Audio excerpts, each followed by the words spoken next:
നമസ്കാരം. Doctor സോണിയയുടെ Indian rainbow എന്ന പുസ്തകമാണ് ഈ ചർച്ചയുടെ ആധാരം. നമ്മുടെ ഈ മൊത്തം സാഹിത്യോത്സവത്തിൻ്റെ പ്രമേയം തന്നെ ബഹുസ്വര സഞ്ചാരങ്ങൾ എന്നാണ്. ബഹുസ്വര സഞ്ചാരത്തിന് ഏറ്റവും അനുയോജ്യമായൊരു പേരായിട്ടാണ് ഞാൻ ഇന്ത്യൻ റെയിൻബോ എന്നുള്ള തലക്കെട്ടിനെ കാണുന്നത്. കാരണം ഏറ്റവും ബഹുസ്വരമായ വൈവിധ്യമുള്ള വിഭിന്നങ്ങളായ സംസ്കാരങ്ങളും ഭാഷകളും ദേശങ്ങളും അങ്ങനെ ഒരുപാട് വൈവിധ്യങ്ങൾ ചേർന്നതാണ് ഇന്ത്യ. അതുപോലെ തന്നെ ബഹുവർണ്ണങ്ങളുടെ ഏക സത്വമാണ് റെയിൻബോ, മഴവില്ല്. ഇപ്പോൾ മഴവില്ലിനെ നമ്മൾ ദിവസവും കാണുന്നതുകൊണ്ടായിരിക്കും, ഇടയ്ക്കിടെ കാണുന്നതുകൊണ്ടായിരിക്കും അതിൻ്റെ ബഹുസ്വരത നമ്മൾ പലപ്പോഴും ആസ്വദിക്കാൻ വിട്ടുപോകുന്നുണ്ട്.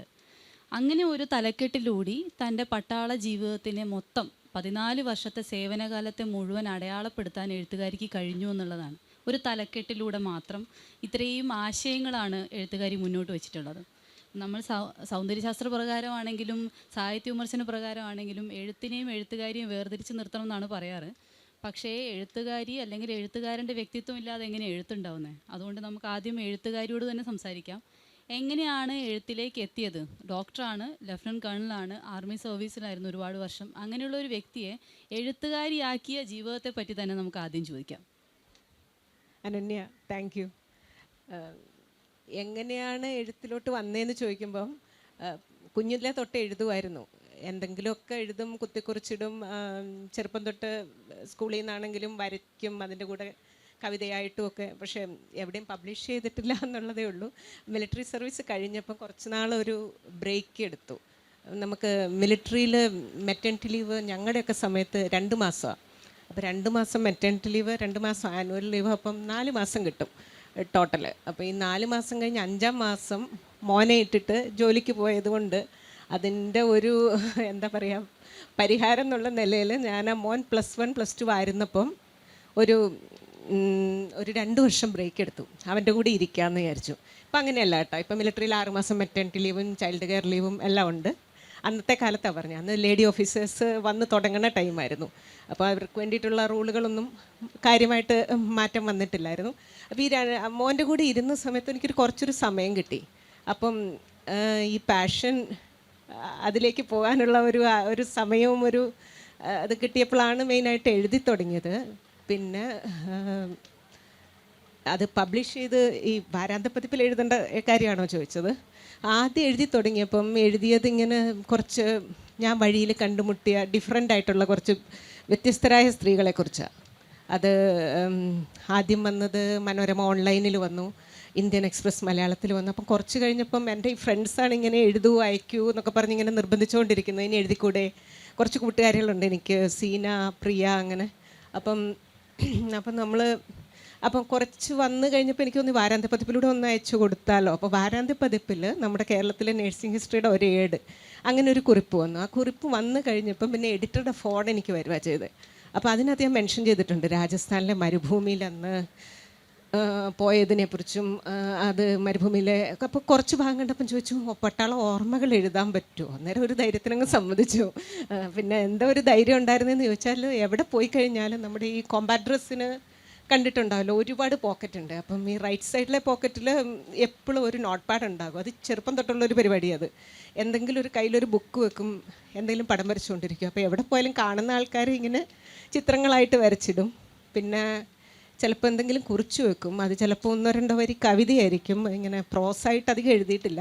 പക്ഷേ ഈ നോട്ട് പാഡെല്ലാം കയ്യിലുണ്ടല്ലോ എന്നുള്ളൊരു ധൈര്യമായിരുന്നു. പക്ഷെ അത് കഴിഞ്ഞ് തപ്പാൻ തുടങ്ങിയപ്പോഴാണ് പണി പാളിയത്. കാരണം ഇതൊന്നും കാണുന്നില്ല. ഈ പട്ടാളമല്ലേ, ഓരോ ട്രാൻസ്ഫറിലും ഒരു 40-50 പെട്ടി ഉണ്ടാവും. അപ്പോൾ ഏതൊക്കെയോ പെട്ടിക്കകത്ത് ബുക്കൊക്കെ ഉണ്ടെന്ന് അറിയാം. പക്ഷേ ഏത് പെട്ടിയിലാണ് ഈ ബുക്കുകളുടെ പെട്ടിയൊക്കെ പകുതി ഇങ്ങനെ തുറക്കാതെ ഗ്യാരേജിൻ്റെ ഉള്ളിൽ. ചിലപ്പം ചെല്ലുന്ന സ്ഥലത്ത് വീട് കിട്ടാൻ കുറച്ച് താമസം എടുക്കും. ഒന്നും കിട്ടിയിട്ടൊന്നുമില്ല കാര്യമായിട്ട്. എനിക്കൊന്ന് എഴുതിയും വരച്ചും വെച്ചത് ഓർമ്മ എഴുതാൻ തുടങ്ങിയപ്പോഴത്തേക്കും ഇങ്ങനെ വരാൻ തുടങ്ങി. അതെങ്ങനെയാണെന്നറിയില്ല, അതൊരു ഭാഗ്യമായിട്ട് എനിക്ക് തോന്നി. ഇങ്ങനെ ഓർമ്മകളുടെ ഓരോന്നിങ്ങനെ നല്ല മനുഷ്യരെക്കുറിച്ച്, നമ്മൾ വഴിയിൽ കാണുന്ന മനുഷ്യർ, നമ്മുടെ ഹൃദയത്തിൽ പതിഞ്ഞ മനുഷ്യർ, അതിൽ ഒരുപാട് പേര് ശരിക്കും ജീവിതം ഒരു സംഘയാത്ര പോലെയാണ്. കുറേ പേര് വരും, കുറേ പേര് പോകും. ചിലർ നമ്മളെ കുറുകെ കടന്നു പോകും, ചിലർ നമ്മളെ കടന്നു ഓടും. അടുത്ത ട്രാഫിക് ബ്ലോക്കിൽ ചെല്ലുമ്പോൾ ഉണ്ടാവും അവരോട് വെയിറ്റ് ചെയ്ത് നിൽക്കുന്നത്. ചിലർ നമ്മുടെ കൈ പിടിച്ചിട്ടുണ്ടാവും, അവർ ചിലപ്പം കൈ വിട്ടു പോകും.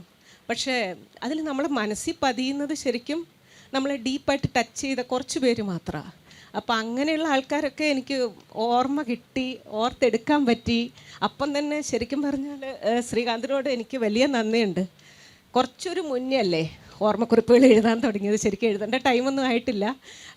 നമ്മൾ സാധാരണ മെമ്മേഴ്സൊക്കെ എഴുതുന്നത് കുറച്ച് സീനിയറായിട്ട്, ഞാൻ ആദ്യം എഴുതിയത് മെമ്മേഴ്സാന്ന് പറയാം. അപ്പോഴത്തേക്കും അത് എഴുതുമ്പോൾ കുറച്ച് മുന്നേ തന്നെ ലൈഫിനെ ഒന്ന് റിവേഴ്സായിട്ട് കാണാനുള്ള ഒരു ചാൻസ് എനിക്ക് കിട്ടിയേ. അപ്പോൾ അത് കണ്ടപ്പോൾ തന്നെ ഭയങ്കര ഗ്രേറ്റ്ഫുള്ളായി. എന്തൊരു നല്ല മനുഷ്യരാണ് നമ്മുടെ ലൈഫിൽ വന്നത്, നന്മയുള്ള മനുഷ്യർ. അങ്ങനെ ജീവിതത്തെ നന്ദിയോടെ കാണാനുള്ള ഒരു ഡിഫറെൻ്റ് എക്സ്പീരിയൻസ് ശരിക്കും അതിലും ഞാൻ വളരെ ഗ്രേറ്റ്ഫുള്ളാണ്. ഇങ്ങനെയൊക്കെയാണ് ഈ ബുക്കിൻ്റെ, ഇന്ത്യൻ റെയിൻബോ എന്നുള്ള ബുക്കിൻ്റെ. അപ്പോൾ ഓരോ പങ്ക്തിക്ക് മുന്നേ എനിക്കൊരു 3-4 ആഴ്ച സമയം കിട്ടുമായിരുന്നു, 3 to 4 weeks. അപ്പോൾ സമയം കൊണ്ട് എഴുതാനും അത് ഒന്നും കൂടെ തിരുത്താനും മിനുക്കാനും ഒക്കെ സമയം ഉണ്ടായിരുന്നു. അപ്പോൾ 2 വർഷം കൊണ്ട് എഴുതിയൊരു ലോങ് ആയിട്ട് എഴുതിയൊരു കുറിപ്പുകളുടെ സമാഹാരമാണിത്. കുറച്ച് അത്രയേ ഉള്ളൂ അല്ലേ, മതിയാകുമോ? ഐ തിങ്ക് ചോദിച്ചതിന് ഉത്തരമായി എന്ന് തോന്നുന്നുണ്ട്. എല്ലാം നഷ്ടപ്പെട്ടു പോയ വാക്കുകളെയും വരകളെയും ഓർത്ത് നമ്മൾ എഴുത്തുകാർ വല്ലാതെ വിഷമിക്കുന്നു. അത് കിട്ടട്ടെ എന്ന് ഞങ്ങൾ പ്രാർത്ഥിക്കുന്നു. കാരണം ഞങ്ങൾക്ക് ഇനിയും വായിക്കണമെന്ന് ആഗ്രഹമുണ്ട്. പിന്നെ ഒരു എഴുത്തുകാരിയാണ്, ചെറുപ്പം മുതൽ എഴുതുന്ന ഒരാളാണെന്ന് പുസ്തകം വായിച്ചാൽ നമുക്ക് മനസ്സിലാവും. കാരണം നിങ്ങൾ പലരും വാരാന്ത പതിപ്പിൽ തന്നെ എഴുത്തുകാരിയുടെ എഴുത്ത് പരിചയപ്പെട്ടവരായിരിക്കും. പക്ഷേ വാരാന്ത പതിപ്പിൽ ഈ പറഞ്ഞതുപോലെ ഒരിടവേള വരും. ഒരു കുറിപ്പ് നമ്മൾ വായിച്ചിട്ട് അടുത്ത കുറിപ്പ് നമ്മളിലേക്ക് എത്താൻ ഒരു ദീർഘകാലത്തെ ഇടവേളയുണ്ട്. അപ്പോഴേക്കും നമ്മൾ ഈ സംഭവം മാത്രം നമുക്ക് ഓർമ്മയുണ്ട്. ആ വാക്കുകളുടെ ഭംഗി നമുക്ക് ആസ്വദിക്കണമെങ്കിൽ അടുത്ത പതിപ്പ് വരിക തന്നെ വേണം. പക്ഷേ ഇതൊരു പുസ്തകമാകുമ്പോൾ അതിനൊരു തുടർച്ചയുണ്ട്. അതായത് ഇന്ത്യയുടെ ഒരു ഇത് ആദ്യം പടിഞ്ഞാറേക്കുള്ള ഒരു യാത്രയിൽ നിന്നാണ് പുസ്തകം തുടങ്ങുന്നത്, ഒരു ട്രെയിൻ യാത്രയിൽ നിന്ന്. അവസാനം അത് പുസ്തകം അസ്തമിക്കുന്നത് ആസാമിലാണ്, നോർത്ത് ഈസ്റ്റിലാണ്. അപ്പോൾ ഒരു ഇന്ത്യയുടെ പരിച്ഛേദം തന്നെ പുസ്തകം, ജോഗ്രഫിക്കലായിട്ടുള്ള ഒരു പരിച്ഛേദം പുസ്തകം നമ്മുടെ മുന്നിൽ അവതരിപ്പിക്കുന്നുണ്ട്. അപ്പോൾ ഞാൻ ചോദിക്കുന്നത്, വരകളും ഉണ്ടല്ലോ. അപ്പോൾ അതിലൊരുപാട് വരകൾ നഷ്ടപ്പെട്ടു എന്ന് പറഞ്ഞു. എന്നാലും അതിൽ ചില വരകൾ കൂടി ഈ പുസ്തകത്തിൽ ഉൾപ്പെടുത്തിയിട്ടുണ്ട്. വര മാത്രമല്ല, എഴുത്തുകാരി പൈതൃക പാരമ്പര്യമുള്ള ഏതെങ്കിലും നഗരത്തിലേക്ക് പോകുമ്പോൾ പെട്ടെന്നൊരു ചരിത്രകാരി കൂടിയാവുന്നുണ്ട്. ഇടയ്ക്കിടയ്ക്ക് ചരിത്രത്തിൽ നിന്നുള്ള ഏടുകൾ, ഇപ്പോൾ ബിഷ്ണോയി സമുദായത്തിനെ കുറിച്ചൊക്കെ പുസ്തകത്തിൻ്റെ ആദ്യ ഭാഗത്ത് തന്നെ പറയുന്നുണ്ട്. അപ്പോഴൊക്കെ ഒരു ചരിത്രകാരിയുടെ മട്ടും ഭാവമാണ്. പിന്നെ യാത്ര ചെയ്യുമ്പോൾ ഒരു ട്രെയിൻ യാത്രയെക്കുറിച്ചൊക്കെ പറയുമ്പോൾ ഒരു സഞ്ചാരിയുടെ ഭാവത്തിലേക്ക് മാറുന്നുണ്ട്. ഇടയ്ക്ക് ചരിത്രകാരിയാവുന്നുണ്ട്, ചിത്രകാരിയാവുന്നുണ്ട്. അതുപോലെ ഇടയ്ക്കൊരു സ്ത്രീയാണ് എഴുതുന്നത് എന്ന് നമ്മളെ തോന്നിക്കുന്ന തരത്തിലുള്ള ആത്മാനുഭവങ്ങൾ ഉണ്ടാവുന്നുണ്ട്. അങ്ങനെ എഴുത്തുകാരിക്ക് തന്നെ ഒരു ബഹുസ്വരത ഉള്ളതായിട്ട് എനിക്ക് തോന്നി. അതിനെക്കുറിച്ച് എന്താണ് പറയാനുള്ളത്? പലതരം സ്വത്വത്തെ ആവിഷ്കരിക്കുകയായിരുന്നു എഴുത്തിലൂടെ. എനിക്ക് തോന്നുന്നു എനിക്ക് മാത്രമല്ല എല്ലാവർക്കും ഉണ്ടാകും ഇതൊക്കെ അല്ലേ. എത്ര അടരുകളുള്ള ജീവിതമാണ് നമ്മുടേത്. ഒരു കുട്ടിയും കൂടെ ഉണ്ട് കേട്ടോ. ഇടയ്ക്കിടയ്ക്ക് ചെറുപ്പത്തിൽ നിന്നുള്ള ചില ഖേദപ്രകടനങ്ങളുണ്ട്, ഗൃഹാതുരതയുള്ള ഓർമ്മകളുണ്ട്, അതും കൂടി ചേരുന്നുണ്ട് എഴുത്തിൽ. അത് എല്ലാ മനുഷ്യരുടെ ഉള്ളിലും ഒരുപാട് പേരുണ്ടാകും. ഒരു കരയുന്ന കുട്ടി, ഒരു ചിരിക്കുന്ന കുട്ടി, എല്ലാ രീതിയിലുമുള്ള. അതൊന്നും എനിക്ക് മാത്രമായിട്ടുള്ളൊരു കാര്യമൊന്നുമല്ല, ഇവിടെ ഇരിക്കുന്ന എല്ലാവർക്കും ഇതൊക്കെ ഉണ്ടാവും. അതൊരു വലിയ കാര്യമാണെന്നറിയില്ല. അതെനിക്ക് എഴുതി ഫലിപ്പിക്കാൻ പറ്റിയിട്ടുണ്ടെങ്കിൽ ഗ്രേറ്റ്ഫുൾ, അത്രയേ ഉള്ളൂ. പിന്നെ ചോദിക്കാനുള്ളത്, ഇപ്പോൾ സ്ത്രീ കഥാപാത്രങ്ങളെ കുറിച്ച് സംസാരിച്ചു. ഇതിൽ തന്നെ ഡോക്ടർ ഭൈരവിയെ പോലെ ഒരുപാട് വേദനകൾ അനുഭവിച്ചാകുന്ന ഫീനിക്സിനെ പോലെ ഉയർത്ത സ്ത്രീകളെ കുറിച്ച് പറയുന്നുണ്ട്.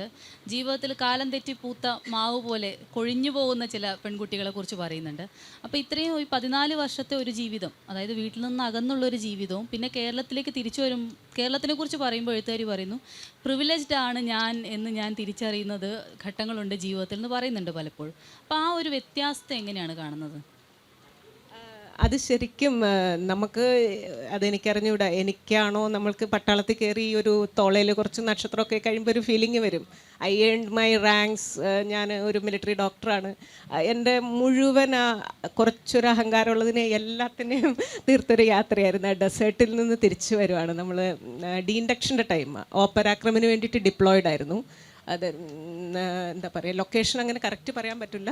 പാകിസ്ഥാനോട് ചേർന്ന് കിടക്കുന്ന ഒരു അതിർത്തി പോസ്റ്റ്, അതിന് തൊട്ടടുത്തായിരുന്നു ഞങ്ങൾ ടെൻറ്റുമൊക്കെ. അപ്പോൾ നമ്മൾ കഴിഞ്ഞു, ഓപ്പരാക്രമം നടന്നില്ല. അതിനെപ്പറ്റി അധികം പറയണ്ടല്ലോ. എനിക്ക് തോന്നുന്നു ഇവിടെയുള്ള എല്ലാവർക്കും അറിയാവുന്നൊരു കാര്യമായിരിക്കും. ഓപ്പരാക്രമത്തിന് വേണ്ടി ഇന്ത്യൻ ആർമി മുഴുവൻ ബോർഡറിലേക്ക് മൂവ് ചെയ്തു, കൂടാരം അടിച്ചു. പക്ഷേ ആ യുദ്ധം ഉണ്ടായില്ല. അതുകൊണ്ട് നമ്മൾ തിരിച്ചു വരിക 1 വർഷത്തെ നീണ്ട ഒരു ഡിപ്ലോയ്മെൻറ്റിന് ശേഷം. അപ്പോൾ തിരിച്ചു വരുന്ന സമയത്ത് ഈ ആദ്യത്തെ 2 ദിവസത്തെ കോൺവോയ് ജേണിയാണ്. അപ്പോൾ ആദ്യത്തെ ദിവസം കടക്കേണ്ടത് ഡെസേർട്ടാണ്. ഡെസേർട്ട് എന്ന് വെച്ചാൽ മുഴുവൻ മരുഭൂമി, ഒന്നുമില്ല. ഇതല്ലാതെ ഒരു കാക്കക്കാലിൻ്റെ തണൽ പോലും ഇല്ല എന്ന് പറയുന്ന രീതിയിലുള്ള ഡെസേർട്ട്. അപ്പം നമ്മളിങ്ങനെ ഒരു ജിപ്സിയിലാണ്, ഞാനും എൻ്റെ ഒരു ഫ്രണ്ടുണ്ട്, സിഗ്നലിൻ്റെ ഒരു ഓഫീസറാണ്. അപ്പം ഞങ്ങൾ 2 പേരും കൂടി ഇങ്ങനെ ട്രാവൽ ചെയ്തു. വൈകുന്നേരം ആയി കഴിഞ്ഞപ്പം ഒരു ഡാബയുടെ മുമ്പിലെത്തി. ശരിക്കും കോൺവോയിൽ നിന്ന് നമുക്ക് തെറ്റിച്ച് കടന്നുകൂടാ, പക്ഷെ മടുത്തായിരുന്നു. ഒരു ചായ കുടിക്കണം, പ്രത്യേകിച്ച് ഒരു ഡാബ ആദ്യമായിട്ടൊരു മനുഷ്യൻ്റെ ഒരു മനുഷ്യവാസത്തിൻ്റെ ഒരു ലക്ഷണം കണ്ടപ്പോഴത്തേക്കും കുറച്ചൊരു സന്തോഷമായി. അപ്പം നമ്മൾ അവിടെ ഇരുന്ന ഡാബയുടെ ഉള്ളിൽ നിന്നൊരു ചെറിയ കുട്ടി, ഒരു അതിർത്തി മരുഭൂമി ഗ്രാമത്തിലെ ഒരു പെൺകുട്ടിയാണ്, അതിങ്ങനെ ഒളിച്ചു നോക്കുന്ന കാണുന്നുണ്ട്. അപ്പം കുറച്ച് കഴിഞ്ഞപ്പോൾ ഈ കുട്ടി പുറത്തോട്ട് വന്നു. ഒരു ലേഡിയാണെന്ന് കണ്ടപ്പോൾ ബേട്ട ബാഹറാജോ ഫൗജി മാം സബ്ക്കും ഇല്ലാതെ പെൺപട്ടാളക്കാരനെ കാണണ്ടേന്നൊക്കെ പറഞ്ഞ് നമ്മളെ ഡാബയുടെ ഓണർ പുറത്ത് കൊണ്ടുവരിക. അപ്പോൾ ഈ ഫുള്ളി ഡഗ്ഡപ്പ്. ഈ മരുഭൂമി ഗോത്രക്കാർക്ക് എങ്ങനെയാണെന്ന് ചോദിച്ചാൽ അവർക്ക് ഓരോ സമയത്തും ഓരോ നിറവാണ്. അപ്പം ഈ നവവധുക്കളുടെ നിറവാണ് അധികം ഈ റെഡ് മജന്ത ഒക്കെ. അപ്പം ഈ നല്ല ചുവപ്പ് നിറവാണ്, നിറച്ച് വളകളുണ്ട്. എന്നാൽ ഈ ചെറിയ കുട്ടിയെ കണ്ടപ്പോൾ ഞാൻ വിചാരിച്ചില്ല ഇത് മാരീഡ് കല്യാണം കഴിച്ച കുട്ടിയാന്നൊക്കെ. ഒരു 13 വയസ്സ് കാണും. അപ്പോൾ നമ്മൾ ഈ ഡെൻറ്റിസ്റ്റുകൾക്ക് എങ്ങനെയാണെന്ന് വെച്ചാൽ കറക്റ്റ് ഏജ് മനസ്സിലാകും. കാരണം എന്താ, ഈ കനൈനില്ലേ പാൽപ്പല്ല് പൊഴിഞ്ഞിട്ട് ഈ കോമ്പല്ല് കിളുത്ത് വരുന്നത് 13 തൊട്ട് 14 വരെ വയസ്സിലാണ്. ഞാൻ നോക്കുമ്പോൾ ഇങ്ങനെ കനൈൻ ഇങ്ങനെ കിളുത്ത് വരുന്നുണ്ട്. അപ്പോൾ കൊണ്ട് കറക്റ്റായിട്ട് ഏജ് മനസ്സിലാവുന്നുണ്ട്. അതാണ് ഞാൻ പറഞ്ഞത്. അപ്പോൾ ഈ പെങ്കൊച്ചിങ്ങനെ വന്നു നമ്മുടെ അടുത്ത് വന്നപ്പം ഞാൻ എൻ്റെ സ്കെച്ച് ഇടാൻ തുടങ്ങി. നല്ല ഫുള്ളി ഡക്ഡപ്പായി. ഈ സ്കൂളിൽ ഈ കലാപരിപാടിക്കൊക്കെ ഈ പിള്ളേർ നല്ല വള ഇവിടുന്ന് ഇവിടം വരെ കൊമ്പിൻ്റെ വളയൊക്കെ ഇട്ടിരിക്കുന്നത്. അപ്പം പടമൊക്കെ വരയ്ക്കുക കുട്ടി നോക്കുന്ന കണ്ടപ്പോൾ ഞാൻ പറഞ്ഞു വരയ്ക്കാമെന്ന് പറഞ്ഞ് എൻ്റെ കയ്യിലുള്ള വേറൊരു പേപ്പർ കുറച്ച് കളർ പെൻസിലൊക്കെ കൊടുത്തപ്പം പെൻസിൽ പിടിക്കാൻ പറ്റണില്ല. എന്ന് വെച്ചാൽ വിരൽ വഴങ്ങണില്ല. സ്കൂളിൽ പോലും പോയിട്ടില്ല. അപ്പോഴത്തേക്കും ഒരു സങ്കടമായി. ഞാൻ നീ വരച്ച് പഠിക്കാമെന്ന് പറഞ്ഞു കൊടുത്തപ്പോഴാണ് ഈ ഡാബയുടെ മുതലാളി എന്ന് വെച്ചാൽ ഓണർ, ഇവളുടെ എന്താ അച്ഛനാ എന്താ ബാബ എന്നാണ് വിളിക്കുന്നത്. ആൾ പറയും ഇവള് വരയ്ക്കാനാണ്, ഇനി ഇവളുടെ കുട്ടി വേണേൽ വരയ്ക്കട്ടെ. അപ്പോൾ എനിക്കും സംഗതി ക്ലിക്കാവുന്നില്ല. അപ്പോഴാണ് പെട്ടെന്ന് നോക്കുമ്പോൾ ഈ റെഡ് കളർ ദുപ്പട്ടയുടെ ഉള്ളിലിങ്ങനെ വയറിങ്ങനെ മുന്നോട്ട് നിൽക്കുക. ഈ 13-14 വയസ്സുള്ള കഷ്ടിയുള്ള കുട്ടി പ്രഗ്നൻ്റ് ആണ്. അപ്പോൾ അവളുടെ മോൻ വേണേ വരയ്ക്കട്ടെ, ഇവളിവിടെ ഡാബിലെ പണി ചെയ്യട്ടെ. അന്നേരമാണ്. എന്നിട്ട് ഈ കുഞ്ഞിന് സ്കൂളിൽ പോലും പോയിട്ടില്ല. ഒരു ചൈൽഡ് മാരേജിൻ്റെ ഏരിയയാണ്. അപ്പോൾ അവളുടെ എന്താ പറയുക ഭർത്താവ് ഒരു 15 വയസ്സുള്ള ഒരു ആൺകുട്ടിയുണ്ട് തൊട്ടടുത്ത് നിൽക്കുന്നു. അപ്പോൾ അതൊരു ഭയങ്കര ഷോക്കിംഗ് ആയിട്ടുള്ള ഒരു ഇതായി. എന്ന് വെച്ചാൽ ഒരു ജസ്റ്റ് എന്താ പറയുന്നത്, നമുക്ക് ഈ കിട്ടുന്ന എഡ്യൂക്കേഷൻ, നമ്മുടെ ഈ നമ്മുടെ കിട്ടുന്ന അറ്റ്മോസ്ഫിയർ, അതൊക്കെ ശരിയായ കാലത്ത് ശരിയായ നാട്ടിൽ ജനിച്ചതുകൊണ്ട് മാത്രം കിട്ടുന്ന പ്രിവിലേജാണ്. മേ ബി ശരിയായ വീട്ടിൽ ആൺകുട്ടിയും പെൺകുട്ടിക്ക് ഒരുപോലെ വിളമ്പുന്നൊരു വീട്ടിൽ. അപ്പം നമുക്ക് റിയലൈസ് ചെയ്യുവാണ് ഈ നമ്മൾ ഈ ഐ ഏൺ മൈ റാങ്ക്സ് എന്നൊക്കെ പറഞ്ഞ് അഭിമാനത്തോടെ പറയണ പല കാര്യങ്ങൾ, എൻ്റെ ഡ്രൈവിംഗ് സ്കില്ല്, എൻ്റെ മെഡിസിൻ കിട്ടിയ റാങ്ക്, ഇതൊക്കെ ശരിക്കും പ്രിവിലേജാണെന്ന് മനസ്സിലാകുമ്പോൾ നമ്മൾ ഇതാണ് മൈ ട്രാവൽസ് ചേഞ്ച് മീ എന്ന് പറയുന്ന കാര്യം. ഇതാണ് യാത്രകൾ നമ്മളെ മാറ്റിയെടുക്കുകയാണ്. അതേസമയം ഈ ചൈൽഡ് മാരേജിൽ നിന്ന് ഇറങ്ങി വന്ന ഒരാളെ ഞാൻ കണ്ടിട്ടുണ്ട്. നമ്മുടെ കൊളീഗ് തന്നെയാണ്, ഭൈരവി എന്ന് പറയുന്ന ആൾ. Xi fought actually. അവളെ അവിടെ എങ്ങനെയാണെന്ന് വെച്ചാൽ രാജസ്ഥാനിൽ അതിർത്തി ഗ്രാമങ്ങളിലൊക്കെ എല്ലായിടത്തും അല്ല കേട്ടോ, ജയ്പൂർ അങ്ങനെയുള്ള സ്ഥലങ്ങൾ ഭയങ്കര ഫോർവേഡാണ്. ചില സ്ഥലങ്ങളിലൊക്കെ ഇപ്പോഴും ചൈൽഡ് മാരേജ് ഉണ്ട്. അവർ ഈ 2-3 ഇയേഴ്സ് 2-3 വയസ്സാകുമ്പോഴത്തേക്കും കല്യാണം കഴിപ്പിച്ചു വെക്കും. എന്നിട്ട് പിന്നെ കുട്ടി മെച്ചുറാകുന്ന സമയത്ത് പ്രായപൂർത്തിയാകുമ്പോൾ പെൺകുട്ടീനെ അങ്ങ് വിടും. ഈ ഭൈരവിയുടെ കാര്യവും അതുപോലെ തന്നെയാണ്. അവളെ 13-14 വയസ്സിൽ വിട്ടപ്പം പക്ഷേ അവൾ ഭയങ്കരമായിട്ട് ഫൈറ്റ് ചെയ്തു. സ്വന്തം വീട്ടിൽ ഫൈറ്റിങ് ശരിയായില്ല, പക്ഷെ അവിടെ പോയിട്ട് പയ്യനാണ്, ആൺകുട്ടിയാണേലും ചെറിയ കുട്ടിയാണ്, അവനെ കടിച്ച് പറിച്ച് ശരിയാക്കി. അവളെ ഒരു പണിയും ചെയ്യില്ല, എരുമേനെ കറക്കില്ല.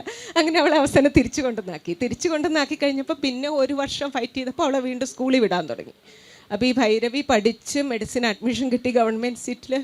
എന്നിട്ട് അപ്പോഴത്തേക്കും വീട്ടുകാർക്ക് പഴയ അസുഖം പിന്നെയും വീണ്ടും കല്യാണം കഴിപ്പിച്ച്, അതും അതേ വില്ലേജിൽ നിന്ന് തന്നെയുള്ള ഒരാളെ. അപ്പോൾ കല്യാണം കഴിച്ചു. ഇവൾ മെഡിസിന് പഠിക്കുന്നിടയ്ക്ക് പ്രഗ്നൻ്റായി, കുട്ടിയുണ്ടായി. അത് കഴിഞ്ഞപ്പം ഇവൾക്ക് ഗവൺമെൻറ് ജോബ് കിട്ടി. അവളെ ഗവൺമെൻറ് വണ്ടി വരുന്നു കൊണ്ടുപോകാൻ. അപ്പോഴത്തേക്ക് ആൾക്ക് ഭയങ്കര വിഷമം. ഒരു ദിവസം ഉണ്ട് ആൾ സൂയിസൈഡ് ചെയ്തു. എന്ന് വെച്ചാൽ ഇവളുടെ 2ാമത്തെ ഭർത്താവ് വട്ടവറിട്ട്. അത് കഴിഞ്ഞപ്പം പക്ഷെ അവൾ എന്നിട്ട് ഉപേക്ഷിച്ചിട്ടില്ല എന്നുള്ളതാണ്. അവൾ മിലിറ്ററിയിൽ ചേർന്നു. അവൾ മെഡിസിൻ MDക്ക് ചേർന്നായിരുന്നു. അതവൾ ലീവ് ചെയ്തു. ഭൈരവി നല്ല ശരിയായ പേര് കേട്ടോ. ഇപ്പോൾ സർവീസിലുള്ള കേണലായതുകൊണ്ട് ഞാൻ പേര് മാറ്റി പറയണതാണ്. നമ്മളെ ഫ്രണ്ടാണ്. അപ്പം ഇവൾ ജോയിൻ ചെയ്ത് ഇവൾ MDക്ക് പകരം ഇവൾ MS, നമ്മുടെ ഒരു 1 ഓഫ് ദ ബെസ്റ്റ് സർജൻസാണ് മിലിറ്ററി സർവീസിൽ. ഇപ്പോൾ അവൾ ആൺകുട്ടി കുറച്ച് വലുതായിട്ടുണ്ട്. പക്ഷെ ഇങ്ങനത്തതും ഉണ്ട്. പക്ഷെ ഇതൊക്കെ കുറവാണ്. എന്ന് വെച്ചാൽ ഈ ഫിനിക്സിനെ പോലെ ഉയരുന്ന ആൾക്കാരുണ്ട് അവർ. പക്ഷേ അധികം പേര് ഒരു ശകലം. അതാണ് ഞാൻ പറഞ്ഞത്, വേനലിൽ പൂത്ത മാവിനെ പോലെ ഒരുവിധം കൊലയൊക്കെ കൊഴിഞ്ഞു വീഴും. ഈ കാലത്തിനും കാലാവസ്ഥയ്ക്കും നേരെ കൈകൂപ്പി നിൽക്കുന്ന മനുഷ്യരെ കണ്ടപ്പോഴാണ്. അതുപോലെ കാലം, എൻ്റെ ഗ്രാൻഡ് മദർ, അത് ഈ അവളവൾ ശരണം എന്ന് പറഞ്ഞൊരു അടുത്ത ബുക്കുണ്ട്, അതിനകത്ത് ഞാൻ ഗ്രാൻഡ് മദറിൻ്റെ കഥ എഴുതിയിട്ടുണ്ട്. അവർ അന്നത്തെ ക്ലാസ്സിലെ മിടുമിടുക്കിയായിരുന്നു, പക്ഷേ കല്യാണം കൊണ്ട് കഴിപ്പിച്ചു 13-14 വയസ്സിൽ. എന്നുവെച്ചാൽ മേ ബി എത്ര വർഷം മുന്നേ ആയിരിക്കും, 80-70 വർഷം മുന്നേ, നമ്മളെ നാട്ടിൽ തന്നെയാണ്. അപ്പോൾ കാലവും മാറ്റേഴ്സാണ്. അവരെ കല്യാണം കഴിപ്പിച്ചു. അപ്പോൾ ഇവർ ഭയങ്കര ബഹളം ചെയ്തു. നമുക്ക് മനസ്സമ്മതം എന്ന് പറഞ്ഞൊരു പരിപാടി ഉണ്ടല്ലോ. ഞാൻ മനസ്സമ്മതത്തിന് അച്ഛനോട് പറയും എനിക്ക് ഇഷ്ടമില്ല എന്ന് പറഞ്ഞു. പക്ഷേ മനസ്സമ്മതത്തിന് അപ്പം പുള്ളിക്കാരുടെ പുറകിൽ, അതായത് എൻ്റെ വല്യമ്മച്ചിയുടെ പുറകിൽ വലിയ ഒരു സ്ട്രോങ് ആയിട്ടുള്ള നമ്മുടെ ഒരു ഇപ്പാപ്പൻ മിണ്ടിപ്പോരുത് എന്നിട്ട് പിന്നെ അന്ന് പറഞ്ഞില്ല. അടുത്ത യുദ്ധം നടത്തിയത് കല്യാണത്തിൻ്റെ ദിവസമാണ്. കരഞ്ഞ് വിളിച്ച് നിലത്ത് കിടന്നിരുന്നു. പക്ഷെ എടുത്തോണ്ട് പോയി കല്യാണം നടത്തി. അപ്പം കാരണവന്മാർ ചുമലിലെടുത്തോണ്ടാണ് പോയത്. അപ്പം നമ്മൾ എന്താ അത്ര ചുമലിലൊക്കെ എടുത്തോണ്ട് പോയി കല്യാണം നടത്തുന്നത്, കുട്ടി കുതിറി ഓടാതിരിക്കാൻ വേണ്ടിയാണ്. അപ്പം ഈ കാലം, ഈ വല്യമ്മച്ചി, അത് അവരെ കഥ ഞാൻ എഴുതിയിട്ടുണ്ട്, ഇതിനകത്തുണ്ട്, അടുത്ത പുസ്തകത്തിലുണ്ട്. അപ്പം കാലം, നാട്, ഇതൊക്കെ ആ പ്രിവിലേജിൻ്റെ ഒരു സെൻസ് ശരിക്കും മനസ്സിലാകുന്നത് അങ്ങനെ ഓരോ അങ്ങനെ ഐ തിങ്ക് മതിയായോ അല്ലേ? ശരി. അപ്പോൾ മാം പറഞ്ഞ ഗുഡിയയുടെ സ്കെച്ച് ഉണ്ട്, കാണിക്കാം. ഇതാണ് ആ സ്കെച്ച്, വരച്ചു എന്ന് പറഞ്ഞ ചിത്രം ഇതാണ്. ഞാനിതിൽ ചില നിരീക്ഷണങ്ങൾ കണ്ടു, മനുഷ്യ ജീവിതത്തിനെ പറ്റിയും മനുഷ്യൻ്റെ ആത്യന്തികമായ സ്വഭാവത്തിനെ പറ്റിയും വളരെ ദാർശനികമായ ചില നിരീക്ഷണങ്ങൾ എഴുത്തുകാർ നടത്തുന്നുണ്ട്. അതിലൊന്നാണിത്. കഠിനകാലങ്ങളിൽ കൂടുതൽ മൃദുവാകുന്ന പാവം മനുഷ്യർ. അപ്പോൾ പല ഘട്ടങ്ങളിലും ഈ പാവം മനുഷ്യർ എന്ന് ചേർത്ത് എഴുതുന്നുണ്ട്. അപ്പോൾ മനുഷ്യവംശത്തിനോട് മൊത്തത്തിൽ യാത്രകളിലൂടെ അനുഭവങ്ങളിലൂടെ ഒരു ചെറിയ അനുതാപമോ സഹതാപമോ ഒക്കെ എഴുത്തുകാർക്ക് തോന്നിയിട്ടുണ്ട്. അങ്ങനെ ഒരു പട്ടാളക്കാരിൽ നിന്ന് നമ്മൾ പ്രതീക്ഷിക്കുന്നില്ല. അത് നമ്മുടെ ഒരു പൊതുധാരണയിൽ പട്ടാളക്കാർ തന്നെ വളരെ കാഠിന്യമുള്ളവരാണ്. അങ്ങനെയുള്ള ഒരു വ്യക്തിയിൽ നിന്നാണ് ഈ പാവം മനുഷ്യർ എന്ന ഒരു വാക്ക് അല്ലെങ്കിൽ ഒരു ഫ്രേസ് വരുന്നത്. അങ്ങനെ ജീവിത ദർശനം മൊത്തത്തിൽ മാറിപ്പോവാൻ എന്താണ് സാഹചര്യം? യാത്രകൾ തന്നെയാണോ, അത് ഇതുപോലത്തെ കൂടിക്കാഴ്ചകളാണോ? അത് എനിക്ക് തോന്നുന്ന യാത്രകൾ തന്നെ ആയിരിക്കും. നമ്മൾ ഈ പട്ടാളക്കാർ ഭയങ്കര കടുപ്പപ്പെട്ട ആൾക്കാരെന്നൊക്കെ പറയുന്നത് വെറുതെ ചുമ്മാതാ കേട്ടോ. വളരെ നല്ല നല്ല മനുഷ്യരാണ്. ഇതിൻ്റെ ഈ എക്സാമ്പിൾ എന്താണെന്ന് ചോദിച്ചു കഴിഞ്ഞാൽ, നമുക്കന്ന് ഇത് പറഞ്ഞത് ഈ കോണ്ടെക്സ്റ്റ് എന്താണ്, ഓപ്പറാക്രമിൻ്റെ ടൈമിൽ തന്നെയാണത്. അത് ഈ മൊബൈൽ ഫോൺ വരുന്നതിന് മുന്നുള്ള കാലമാണ്. അപ്പം അന്ന് നമ്മളിങ്ങനെ ക്യൂ നിൽക്കണം. ഒരു സാറ്റലൈറ്റ് ഫോൺ ഉണ്ടാവും, ഒരെണ്ണം.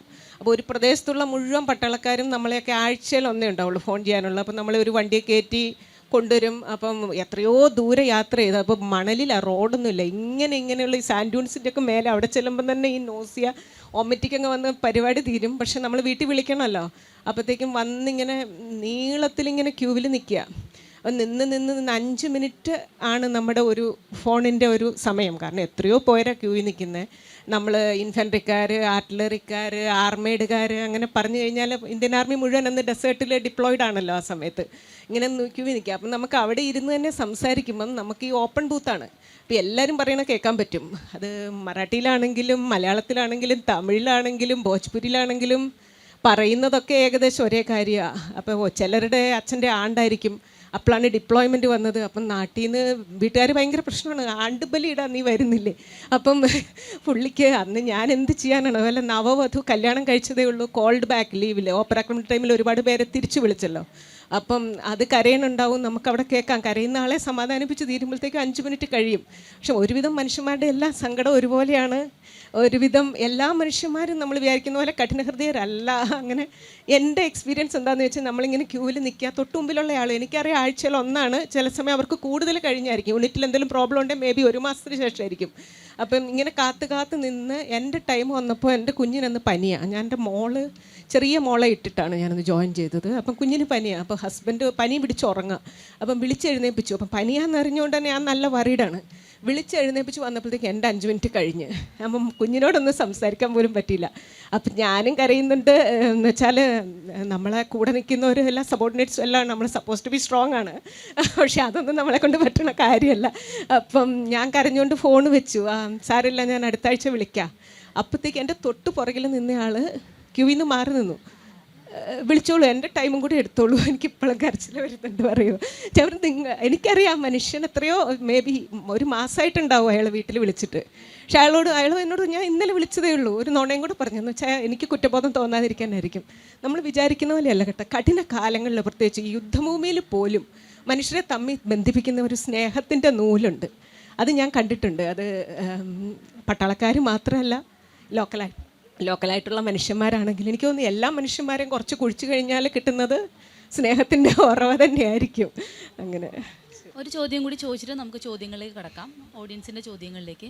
അതായത് നമ്മുടെ ബഹുസ്വര സഞ്ചാരങ്ങളാണല്ലോ നമ്മുടെ പ്രമേയം. അപ്പോൾ ഇതിൽ വളരെ പട്ടാള ജീവിതത്തിന് ഏറ്റവും ആകർഷകമായിട്ട് എനിക്ക് തോന്നിയ ഒരു കാര്യം, ഒരു റിലീജിയസ് JCO അല്ലെങ്കിൽ ഒരു സർവ്വധർമ്മസ്ഥൽ എന്ന് പറഞ്ഞ ഒരു ആശയത്തിനെ കുറിച്ച് കണ്ടു. അതിനെക്കുറിച്ചൊന്ന് ചെറുതായി ഒന്ന് പറയാമോ?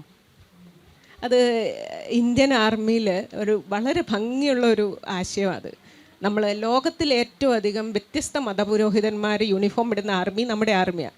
അതായത് നമുക്കിന്ന് റെജിമെൻ്റലൈസേഷൻ ഉണ്ട്. അതായത് സിഖ് റെജിമെൻറ്റ് റിക്രൂട്ട് ചെയ്യുന്നത് സിഖുകാരുടെ ഇടയ്ക്ക് ഒന്നാണ്. അതുപോലെ മദ്രാസ് റെജിമെൻറ്റ് അങ്ങനെയാണ്, ഗുർഖ റെജിമെൻ്റ് ഉണ്ട്, പിന്നെ ലഡാക്ക് സ്കൗട്ടുണ്ട്.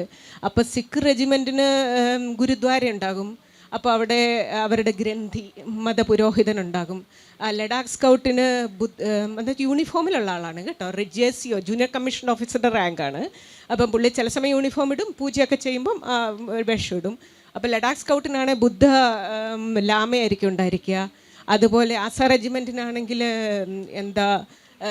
പാസ്റ്റർ ആയിരിക്കും ഉണ്ടായിരിക്കുക, ക്രിസ്ത്യൻ പാസ്റ്റർ. അങ്ങനെ ഓരോന്നിനും അവരവരുടെ റെജിമെൻറ്റ് എവിടെ നിന്നാണ് റിക്രൂട്ട് ചെയ്തിരിക്കുന്നത് അതനുസരിച്ച്. അല്ലെങ്കിൽ ബീഹാർ റെജിമെൻറ്റിനാണെങ്കിൽ പൂജാരി ആയിരിക്കും.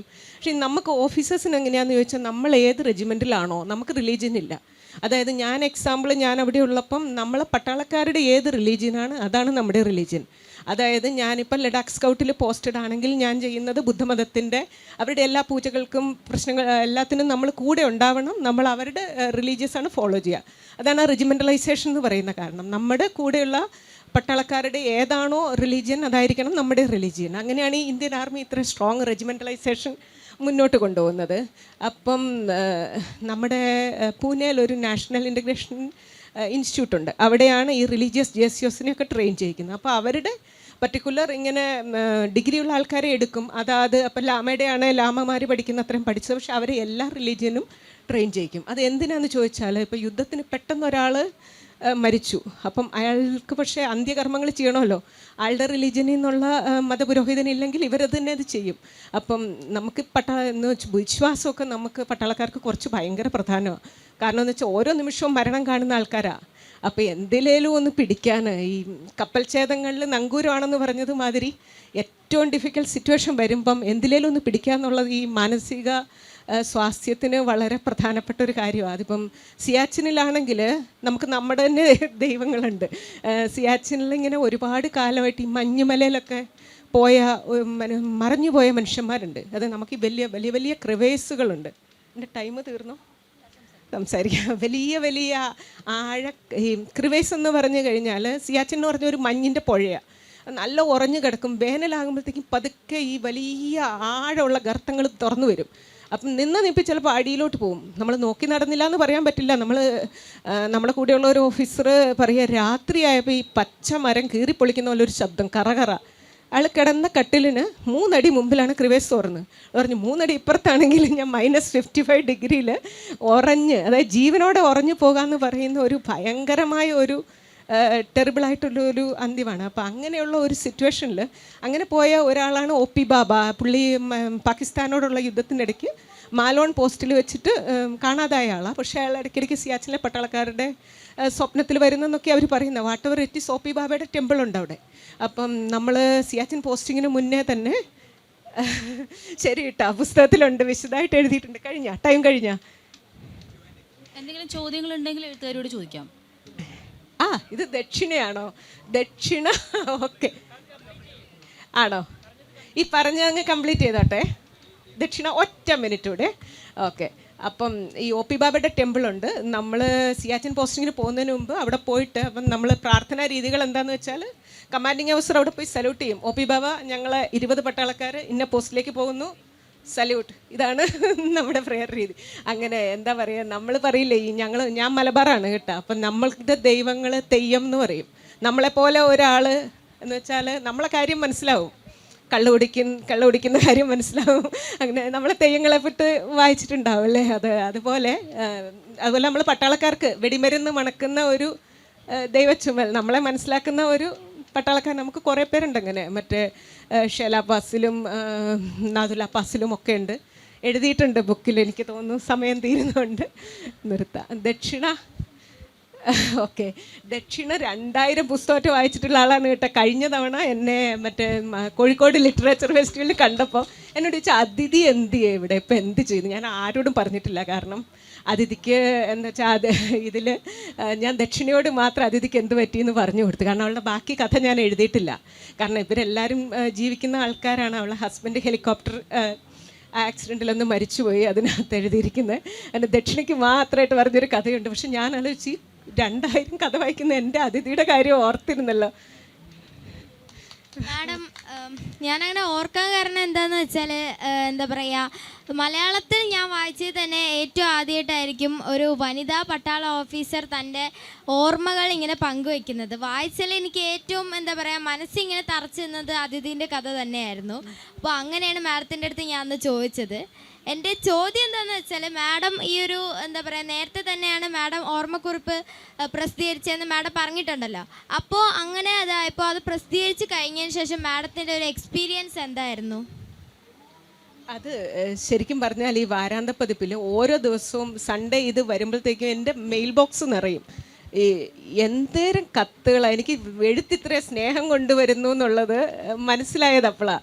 അത് ഈ കത്തുകളിൽ അവരുടെ അനുഭവങ്ങൾ എഴുതുന്നവരുണ്ടാകും, എന്താണിത് എഴുതാതിരുന്നത്, അതും കൂടി എഴുതിയാൽ എന്താണ്, അങ്ങനെ കറക്റ്റ് ചെയ്യുന്നവരുണ്ടാകും. എന്ന് വെച്ചാൽ ഒരാൾ എനിക്ക് ഏറ്റവും അത് അനുഭവം എന്ന് പറഞ്ഞു കഴിഞ്ഞാൽ, ഞാൻ ശരിക്കും ഒരു സ്നേഹത്തിൻ്റെ ലോകത്തിൽ പെട്ടുപോയാൽ എനിക്ക് തോന്നുന്നു. എൻ്റെ ലൈഫിൽ ആ 2 വർഷം വാരാന്ത പതിപ്പ് ഖണ്ഡശ പ്രസിദ്ധീകരിച്ചുകൊണ്ടിരുന്നതിൽ എൻ്റെ ഏറ്റവും ഭംഗിയുള്ളൊരു സമയമായിരുന്നു. കാരണം കത്തുകൾ വരുന്നു, അതിന് ഞാൻ മറുപടി എഴുതുന്നു. അങ്ങനെ ഇപ്പം കുറച്ച് നാളായിട്ട് കത്തിന് മറുപടി കുറച്ച് തിരക്കായിപ്പോയി. ഒരു വീട്ടിൽ കുറച്ച് മരണങ്ങളും അങ്ങനെയൊക്കെ ഉണ്ടായി. പക്ഷെ കൃത്യമായിട്ട് മറുപടിയൊക്കെ എഴുതുമായിരുന്നു. അങ്ങനെ അത് ഭയങ്കര ടച്ചിങ് ആയിരുന്നു. ഏറ്റവും ടച്ചിങ് ആയിട്ട് തോന്നിയൊരു കത്ത് ഏതാണെന്ന് ചോദിച്ചാൽ, മ്യൂളുകളുടെ ഒരു കഥ എഴുതിയിട്ടുണ്ട് അതിൽ. അപ്പം നമുക്ക് മ്യൂൾ എന്ന് പറഞ്ഞു കഴിഞ്ഞാൽ നമ്മൾ കോവർക്കഴുത എന്ന് പറയും. പക്ഷെ എനിക്ക് പറയുമ്പോൾ സങ്കടം വരും. നല്ല സ്ട്രോങ് ആയിട്ടുള്ള ആനിമൽസാണ്. ഈ കഴുത എന്ന് പറയുന്ന മാതിരി കോവർക്കഴുത എന്ന് പറയുന്ന ബുദ്ധിമോശമൊന്നും അതിനില്ല. ബുദ്ധി കൂടുതലാണ് കുതിരേനേക്കാളും. അപ്പം ഈ മ്യൂളുകൾ നമ്മുടെ പട്ടാളത്തിൻ്റെ ഒരു അത്യാവശ്യ ഭാഗമാണ്. അപ്പം മ്യൂളുകളുടെ കൂടി ഒരു മ്യൂൾ ഡ്രൈവറുണ്ട്. അപ്പം മ്യൂൾ ഡ്രൈവറുടെയും കഥ എഴുതി. അപ്പോൾ ഒരു മ്യൂൾ ഡ്രൈവർ എനിക്കൊരു എന്ന് വെച്ചാൽ ഈ കോവർക്കഴുതനെ നോക്കുന്ന മ്യൂളിനെ നോക്കുന്ന ആൾ എനിക്കൊരു കത്തെഴുതി. ആ കത്ത് കുറേ അക്ഷരത്തെറ്റൊക്കെ ആയിട്ട് മലയാളത്തിൽ കഷ്ടപ്പെട്ട് ടൈപ്പ് ചെയ്ത മെയിലിലാണല്ലോ വരുന്നത്. ആ കത്തിൽ ഞങ്ങളെപ്പറ്റി ആദ്യമായിട്ടാണ് ആരെങ്കിലും എഴുതുന്നത്. എനിക്ക് ഭയങ്കര സന്തോഷം. അത് വായിച്ചിട്ട് ഞാൻ ശരിക്കും കരഞ്ഞു പോയി. അതാണ് എനിക്ക് ഏറ്റവും ടച്ചിങ് ആയിട്ട് തോന്നിയത്. ഒരു മുലയിൽ നിന്ന് മാൻകുഞ്ഞിനും പാല് കൊടുക്കുന്നു, മറ്റേ ഇതിൽ നിന്ന് സ്വന്തം കുഞ്ഞിനും കൊടുക്കുന്നു. അത് പിന്നെ തൻ്റെ ഗേൾ ഫ്രണ്ടിന് വേണ്ടി ആ മെസ് ബോയ് വിവാഹം കഴിക്കാതെ എയ്ഡ്സ് ബാധിച്ച ഗേൾ ഫ്രണ്ടിൻ്റെ മകളെ വളർത്താൻ വേണ്ടി ജീവിക്കുന്നു. അങ്ങനെ. അപ്പോൾ എനിക്ക് അതല്ല ചോദിക്കാനുള്ളത്. ഈ ബുക്ക് വായിച്ചപ്പം എൻ്റെ കുട്ടികളെ ഏറ്റവും കൂടുതൽ ഞാൻ പരിചയപ്പെടുത്തിയ ബുക്കാണ് ഇന്ത്യൻ റെയിൻബോ. അപ്പം അതിന് ഓരോ സ്ഥലത്തും മരുഭൂമിയിൽ നിന്ന് മഞ്ഞുമലകളിലേക്ക് അങ്ങനെ എപ്പോഴും വെറൈറ്റി ഉള്ള സ്ഥലത്തേക്ക് കഷ്ടപ്പാടിൻ്റെ മേഖലകളിലേക്ക് പോകുമ്പം നമുക്ക് മനുഷ്യർക്ക് എല്ലാവർക്കും പൊരുത്തപ്പെടാൻ പറ്റുമെങ്കിലും ഇത്രയും വ്യത്യസ്തമായ ഇതിൽ നിന്ന് പൊരുത്തപ്പെടുന്നതിനിടയിലും ഇത്രയും ഹാപ്പി ആയിട്ട് ഓരോ ഇതിനെയും നല്ലതായിട്ട് അവതരിപ്പിക്കാൻ കഴിയുന്നത് എങ്ങനെ? ഞങ്ങൾക്കും ഓരോ ഇത് വരുമ്പം എങ്ങനെ നമുക്ക് ഇത്ര സന്തോഷത്തോടെ ഓരോന്നിനെ നേരിടാം എന്ന് പറഞ്ഞു തരാൻ പറ്റും? ആദ്യത്തെ ശരിക്കും ഞാനൊരു മിലിറ്ററി ഓഫീസറെയാണ് കല്യാണം കഴിച്ചത്. അതിന് വിവാഹം കഴിച്ച് കുഞ്ഞുണ്ടായി കുറച്ച് കഴിഞ്ഞിട്ടാണ് ഞാൻ മിലിറ്ററിയിൽ ജോയിൻ ചെയ്തത്. അപ്പോൾ ആദ്യം അദ്ദേഹം പോസ്റ്റഡ് ആയിരുന്ന ഹരിയാനയിൽ രോത്തക്ക് എന്ന് പറഞ്ഞ സ്ഥലമാണ്, ജാട്ട്ലാൻഡാണ്. നമ്മൾ കേരളത്തിൽ നിന്ന് ആദ്യം പുറത്ത് കാര്യം ഞാൻ ബാംഗ്ലൂരാണ് പഠിച്ചതെങ്കിലും പക്ഷേ അതൊരു പരുക്കൻ സ്ഥലമായിട്ട് എനിക്ക് തോന്നി. കാലാവസ്ഥ, പിന്നെ ഈ ജാട്ട് ഭയങ്കര പരുക്കൻ വലിയ ഹ്യൂജ് ആയിട്ടുള്ള മനുഷ്യർ, അവരുടെ ഭക്ഷണ രീതികൾ. അപ്പം വൈകുന്നേരം നമ്മളിങ്ങനെ നടക്കാൻ പോകും. അന്നേരം ഈ വില്ലേജിൽ കൂടെ പോകുമ്പോഴത്തേക്ക് ഈ സുഖാറൊട്ടി ഉണ്ടാക്കുന്ന ഒരു മണം വരും, ഈ ചാണകവരളി വെച്ച് കത്തിച്ച്. എനിക്ക് ഓടി രക്ഷപ്പെടാൻ തോന്നി. എനിക്കത് വീട്ടിലെത്തിയാൽ എനിക്ക് നെല്ല് കുത്തിരി വേവുന്ന മണം വേണം. കാരണം വെച്ചാൽ അന്നൊന്നും ഇങ്ങനെ ഹരിയാന രോത്തക്കിലൊന്നും നമുക്ക് ചോറ് ഇപ്പാണെങ്കിൽ എവിടെ വേണേലും കിട്ടും, നെല്ലുകുത്തിരി ഒന്നും കിട്ടത്തില്ല. അപ്പോൾ എങ്ങനെയാലും എനിക്ക് വീട്ടിൽ പോകണം, ആ ഭക്ഷണം കഴിക്കണം. നമ്മുടെ പച്ചപ്പൊന്നുമില്ല, ഡ്രൈ ആയിട്ടുള്ള ലാൻഡ്, വേറെ രീതിയിൽ സംസാരിക്കുന്ന മനുഷ്യർ. അപ്പോൾ അവിടെയുള്ളവർക്ക് കേരളം എന്ന് പോലും അറിഞ്ഞൂടാ. അപ്പം കരേല എന്നൊക്കെയാണ് പറയുന്നത്. ഒരു തവണ ഞാൻ എന്താ പറയുക ലെറ്റർ പോസ്റ്റ് ചെയ്യാൻ പോയപ്പോൾ എന്നോട് പറഞ്ഞു ഫോറിൻ സ്റ്റാമ്പ് ഒട്ടിക്കണം. ഞാൻ എന്നിട്ട് അയാളോട് ഫൈറ്റ് ചെയ്തു. ഞാൻ പറഞ്ഞു കേരളത്തിൽ എന്തിനു ഫോറിൻ സ്റ്റാമ്പ് ഒട്ടിക്കുന്നത്? ഞാൻ പറഞ്ഞു പുറകിൽ അയാളുടെ പോസ്റ്റ് മാസ്റ്ററുടെ മാപ്പ് എടുത്ത് മുമ്പിൽ വെച്ച് ഇതാണ് കേരളം ഇവിടെയാണെന്നൊക്കെ പറഞ്ഞ് അന്ന് ഞാനിങ്ങനെ സങ്കടപ്പെട്ട് വിളിച്ചപ്പോൾ എൻ്റെ ഒരു ഫ്രണ്ടാണ് എന്നോട് പറഞ്ഞത്, ഇതിനെയൊക്കെ ഒരു വേറൊരു രീതി കണ്ടുകൂടെ എന്ന് വെച്ചാൽ ഇതെല്ലാം സങ്കടങ്ങളാണ്, പക്ഷേ ഇതൊരു കണ്ടക്റ്റഡ് ടൂർ മാതിരി കണ്ടുകൂടെ എന്ന് വെച്ചാൽ ഏതായാലും നമ്മൾ പോവുകയാണ്, അപ്പോൾ ഓരോന്നും ഓരോ അനുഭവങ്ങളാണ്, പിന്നെ വേറൊരു രീതിയിലൊന്ന് കാണാൻ നോക്കി. അപ്പോൾ എല്ലാ സ്ഥലങ്ങളിലും പോകുമ്പം കാണുന്ന ഡിഫറെൻ്റ് ആയിട്ടുള്ള മനുഷ്യർ, വേറെ തരം ഭക്ഷണങ്ങൾ, വേറെ തരം ഗന്ധങ്ങൾ, ശരിക്കും ഓരോ നഗരങ്ങൾക്കും ഓരോ ഗന്ധങ്ങളുണ്ട് കേട്ടോ, വേറെ തരം രീതിയിൽ സംസാരിക്കുന്നവർ. അപ്പോൾ അങ്ങനെ ആ രീതിയിൽ കണ്ടു കഴിഞ്ഞപ്പം എല്ലാം പുതുമയുള്ളതായിട്ട് തോന്നി. പിന്നെ ഞങ്ങളൊരു പരിപാടി അത് എങ്ങനെയെന്ന് വെച്ചാൽ ഒരു ജിപ്സികൾ വന്ന് ഞങ്ങൾ കയറിയത് മലയായി. ഞാനും എൻ്റെ ഹസ്ബൻഡും, ഞങ്ങൾക്ക് 2 പേർ കൂടെ ലീവ് കിട്ടാൻ നല്ല ബുദ്ധിമുട്ടാണ്. എങ്ങനെയെങ്കിലും ലീവ് അഡ്ജസ്റ്റ് ചെയ്ത് ഒരു സൺഡേ ഒക്കെ ഉണ്ട് 2 ദിവസം മുന്നിലും പുറകിലൊക്കെ ആയിട്ട് എടുത്ത് ഞങ്ങൾ അടുത്തുള്ള സ്ഥലങ്ങളെല്ലാം കാണും. അപ്പോൾ ചെറിയ മക്കളാണ്, അപ്പോൾ രാവിലെ പുറപ്പെടും 4 മണിയൊക്കെ ആകുമ്പം. അപ്പോൾ എന്നിട്ട് ഈ കുഞ്ഞുങ്ങളെ എടുത്ത് കിടത്തി ഈ കാറിൻ്റെ പുറകിൽ സീറ്റിൽ 2 പേരെയും കൂടെ കിടത്തി ഇടയ്ക്ക് ഇങ്ങനെ എല്ലാ ബാഗും എടുത്ത് വെക്കും, വീണ് കഴിഞ്ഞാൽ ഇങ്ങോട്ട്. എന്നിട്ട് നമ്മൾ പോണ വഴിക്കാണ് തീരുമാനിക്കുക എവിടെയാണ് പോകണ്ടേ. പക്ഷേ ഈ മിലിറ്ററി ബാരക്സ് എല്ലായിടത്തും ഉള്ളത് കൊണ്ട് അക്കോമഡേഷൻ ഒരു പ്രോബ്ലം ഇല്ല. പിന്നെ നമ്മൾ ഡോക്ടേഴ്സ് ഒന്നുമില്ലെങ്കിൽ നമ്മൾ പോയിട്ട് വാർഡിൽ കിടക്കും. അങ്ങനത്തെ ഒരു ലൈഫ് പിന്നെ ഒരു വേറെ രീതിയിൽ നമ്മൾ കാണാൻ തുടങ്ങിയത് കൊണ്ടാണ് എനിക്ക് തോന്നുന്നു അത് വ്യത്യാസമായി. അത് കാണുന്ന രീതിയും കൂടെ എൻ്റെ ഒരു സുഹൃത്ത് അതിന് സഹായിച്ചത്. ആ കണ്ടക്റ്റഡ് ടൂർ അതെനിക്ക് തോന്നുന്ന മാതൃഭൂമിയുടെ ഇൻട്രൊഡക്ഷനിൽ ഞാൻ എഴുതിയിട്ടുണ്ട്. അങ്ങനെ എല്ലാത്തിനും എനിക്ക് തോന്നുന്നത് കാണാം. അത് ഞാൻ എൻ്റെ യാത്രകളെ മാത്രമല്ല നമ്മുടെ ലൈഫിനെ തന്നെ അങ്ങനെ കാണാം. ആരോ നമുക്ക് വേണ്ടി കണ്ടക്ട് ചെയ്യുന്നു. യെസ്, അത്രയേ ഉള്ളൂ.